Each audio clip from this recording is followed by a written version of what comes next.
Hello everyone, and thank you for joining me. I'm now going to be reading chapter 25 from the Goosebumps book, Say Cheese and Die. As this is a complete novel rather than a collection of short stories, I do recommend that you listen to these chapters in order. Each chapter is uploaded as a separate video to make it easier for you to jump in and out as and when you have time. Every video has the title of Scholasta Story-time, Say Cheese and Die, and then afterwards in brackets the chapter number that I'm reading. So we will continue now with chapter 25. "Shari, is it really you?" Greg shouted into the phone. "Yeah, it's me." She sounded as surprised as he did. "But how? I mean..." His mind was racing. He didn't know what to say. "Your guess is as good as mine," Shari told him, and then she said, "Hold on a minute." And he heard her step away from the phone to talk to her mother. "Mum, stop crying, okay? Mum, it's really me. I'm home." A few seconds later, she came back on the line. "I've been home for 2 hours, and Mum's still crying and carrying on." "I feel like crying too," Greg admitted. I just can't believe it. Shari, where were you?" The line was silent for a long moment. "I don't know," she answered finally. "Huh?" "I really don't. It was just so weird, Greg. 1 minute, there I was at my birthday party. The next minute, I was standing in front of my house. And it was 2 days later. But I don't remember being away or being anywhere else. I don't remember anything at all." "You don't remember going away or coming back?" Greg asked. "No, nothing," Shari said, her voice trembling. "Shari, those pictures I took of you, remember? With the weird camera. You were invisible in them. And then I disappeared," she said, finishing his thought. "Shari, do you think..." "I don't know," she replied quickly. I have to get off the phone now. The police are here. They want to question me. What am I going to tell them? They're going to think I had amnesia or blacked out or something." I don't know," Greg said, completely bewildered. "We have to talk. The camera..." "I can't now," she told him. "Maybe tomorrow, okay?" She called to her mother that she was coming. "Bye, Greg. See you." And then she hung up.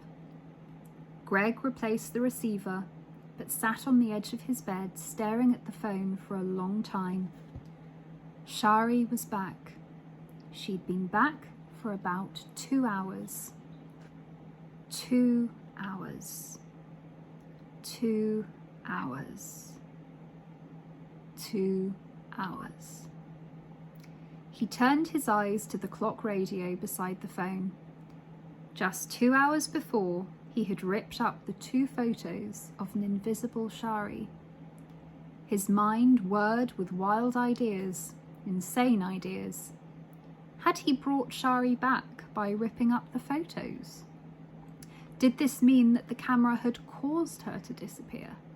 That the camera had caused all of the terrible things that showed up in its photographs? Greg stared at the phone for a long time, thinking hard. He knew what he had to do. He had to talk to Shari, and he had to return the camera. He met Shari in the playground the next afternoon. The sun floated high in a cloudless sky. 8 or 9 kids were engaged in a noisy brawl of a soccer game, running one way, then the other, across the outfield of the baseball diamond. "Hey, you look like you," Greg exclaimed as Shari came jogging up to where he stood beside the benches. He pinched her arm. "Yeah, it's you. Okay." She didn't smile. "I feel fine," she told him, rubbing her arm. Just confused and tired. The police asked me questions for hours, and when they finally went away, my parents started up. Sorry, Greg said quietly, staring down at his trainers. I think Mum and Dad believe that somehow it's my fault that I disappeared, Shari said, resting her back against the side of the benches, shaking her head. It's the camera's fault, Greg muttered. He raised his eyes to hers. The camera is evil. Shari shrugged. Maybe. I don't know what to think. I really don't.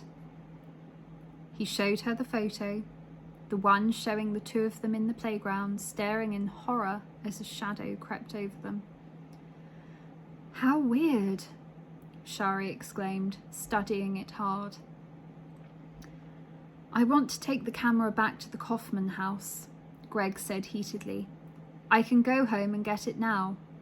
Will you help me? Will you come with me? Shari started to reply, but stopped. They both saw the dark shadow move, sliding towards them quickly, silently over the grass.